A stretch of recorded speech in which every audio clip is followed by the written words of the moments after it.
ඔබේ සතුරාගේ සැබෑ ස්වභාවය ඔබ දන්නේ නැහැ. හැබැයි ඔබේ ලොකු මහතුරා ඔබ ඊට පස්සේ තමයි යක්ෂයා. මොකද යක්ෂයාට ඔබ ඊට දුන්නොත් තමයි යක්ෂයාට පුළුවන් හැමදේම කරන්න. යක්ෂයාට ඔබ විරුද්ධ වුණොත් යක්ෂයා පලායි.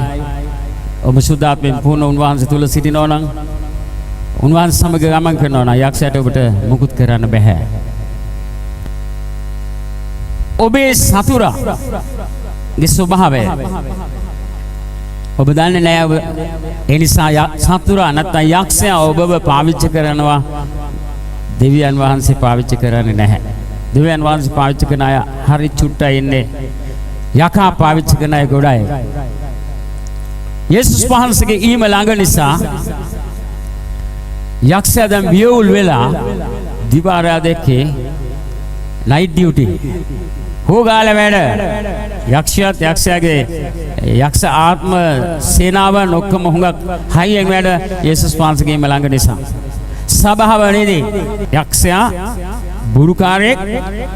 ඒ වගේම මේ අවසාන කාලයේදී යකා මුලා කරනවා. මුලා කරවන ආත්මයන්ද යක්ෂයන්ගේ ගුරුකම්ද සලකා ඇදහිල්ලෙන් අහක් යනවා. මට එක කාන්තාවක් කෝල් කරලා කියනවා ඇයට හිතෙනවලු ඇගේ ස්වාමි පුරුෂයා ළඟට එන්නේ නැහැ කියලා. අවුරුදු මාස 8ක් තිස්සේ ගිහිල්ලා යක්ෂ දෙයක් කරන්න, කොඩි විනයක් කරන්න. මේ සභාව ඇදහිලි බන්තේ. එයා මහත්යා ළඟට ගෙන්න ගන්න එක වැදගත් දෙවියන් වහන්සේ ළඟ ඉන්නවට වඩා. ඒ නිසා කොඩි විනයක් කළා මහත්යා ලං කර ගන්නවලු. පුළුවන් තරම් හයියෙන් බැනලා ෆෝන් එක තිබ්බම. මගේ සිනහවන්ත මිත්‍රය, ඔබට මේ ලෝකයේ දේවල් කෙරෙහි එච්චර ඇල්මක් තිබෙනවා දෙවියන් වහන්සේට වඩා. ඔබ දන්නවද ඒක කොහෙන්ද වෙලා තියෙන්නේ කියලා? යක්ෂයා ඔබ මුලා කරලා මත්ද්‍රව්‍ය ගන්න අය මත් කුඩු වලට ඇබ්බැහි වෙලා ඉන්නා වගේ ඔබ ඇබ්බැහි වෙලා මෙතන දේව මෙහෙ ඉර වෙලා සමාරු යනවා ශාස්ත්‍ර අහන්න. මේ දේව මෙහෙ ඉර වෙලා ටෙලිවිෂන් එකේ අර පලාපලද මොනවාද බලනවා, වෙලා කොලේ බලනවා. මේ සෑම දෙයක්ම කරන අය යක්ෂයාගේ මුලා කිරීමට හසු වී තිබෙන අය. පාස්ටර් කෙනෙක් ඉන්නවා කෙස් ගහෙන් කිරි ගහට යනවා වගේ කියලා. හරියට මද මෝල් ගහෙන්ද කිරි ගහට යනවා වගේ හරියටම ශාස්ත්‍රයේ කියන පාස්ටර් කෙනෙක් ඉන්නවා. අත තිබ්බ ගමන් ශාස්ත්‍රයේ හරියට කියනවා කිව්වහම පාස්ටර්යාගේ පස්සේ යනවා ශාස්ත්‍ර අහන්න. පේන කීමේ ආත්මයක් තිබෙන තක්කඩි පාස්ටර් කෙනෙක් බුරු අනාගත කියන දෙන එලිදරව් දෙන පාස්ටර් කෙනෙක්ගේ පස්සේ දුවනවා. මේවා අශුද්ධ ආත්ම. අපි කාපස්වත් දුවන්ට ඕන නෑ. දෙවියන් වහන්සේත් එක්ක ඉන්නෝ නම් දෙවියන් වහන්සේ නියම ලෙස අපිට එළිදරව් කරයි කරන්න ඕන දේවල්. දැන් චුට්ටකට ඉස්සෙල්ලා අර බඩ දෙවිල්ල තියෙනවා කියලා කිව්වා වගේ හැම දෙයක්ම උන්වහන්සේ පෙන්නයි. ඔබ මේ අශුද්ධ ආත්ම වලට මුලා වෙලා මුලා කිරීමේ අශුද්ධාත්ම ඔබව පාවිච්චි කරනවා. ඔබ අනිත් අයවත් මුලා කරනවා. සුද්ධාත්මයන් වහන්සේ නෑ ඔබ ගාව. ඔබ කාව හරි මුලා කරනවා නම් අනේ වස්තුවේ, අනේ මගේ පණ, මගේ කිරි පැණි, මගේ මොර්තු ගාලා බදාගෙන ලව් කරනවා නම් ඔබ මතක තියාගන්න මුලා කිරීමේ ආත්මිකට ඔබ හසු වෙලා ඉන්නේ.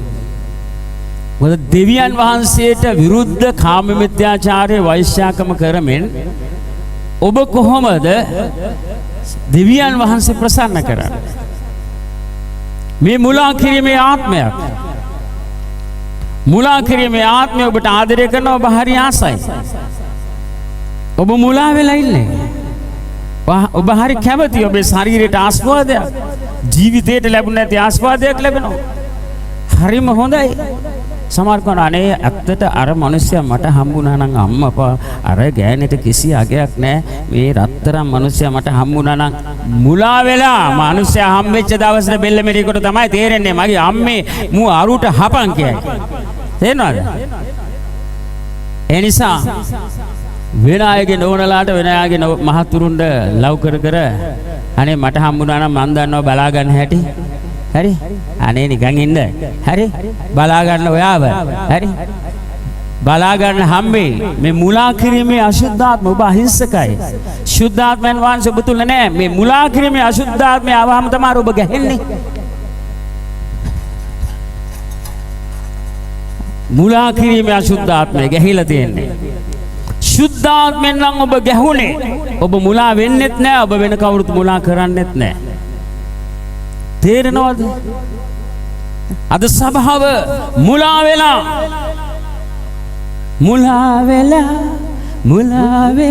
මම සිටියේදා මුලා වෙලා මම සිටින්නේ මිදෙන් කියලා කියන්නේ.